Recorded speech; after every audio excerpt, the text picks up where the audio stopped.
Hi there, boys and girls. We are going to be working with Indiana Lesson 11 today.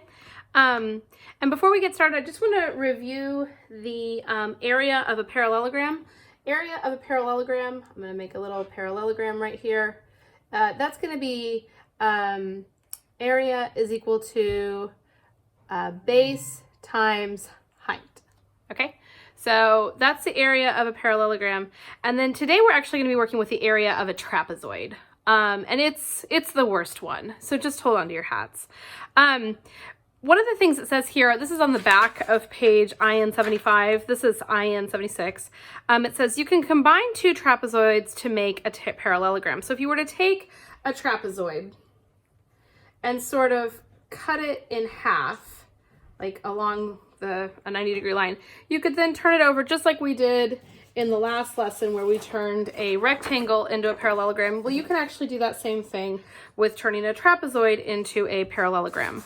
In the interest of saving time, I've not done that for this video, but you can see here and on your page as well that this is how you take a trapezoid and turn it into a parallelogram. So and then at that point we have two different bases. So so you'll see how all of that plays into the area of a trapezoid. So I actually have the area of a trapezoid right here. It can be written in two different ways. One way is 1/2, I'm still on screen, 1/2, this is base plus base times height. Remember when they're squished next to each other, that means times.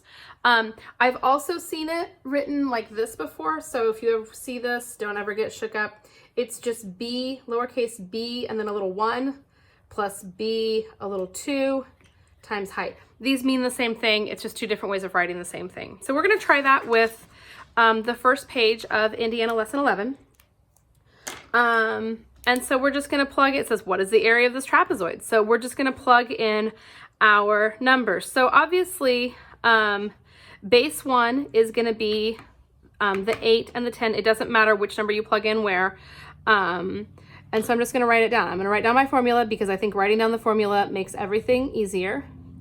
B1 or B plus B times H. Okay. So then now I'm going to plug in my numbers. So it's still 1/2. And then it's 8, that's this number right here, plus 10, so base 1 plus base 2, those parallel edges, and then times the height. And then the height, remember, just like we said on everything else, it's going to make that 90-degree angle between, or onto one of the bases. And so your height for this one is going to be 4. I guess you could draw an arrow there too if you really wanted to, but it's a 90-degree angle right here. Okay, so that's going to be 4. So what we're going to do is we're going to simplify this. So we're going to get 1/2 times 18 times 4. Now you can do whatever you want here. I'm going to divide 18 by 2 first because I don't want to take 18 by 4. So that's going to be 9 times 4, which is equal to 36. So that is how you find the area of a trapezoid.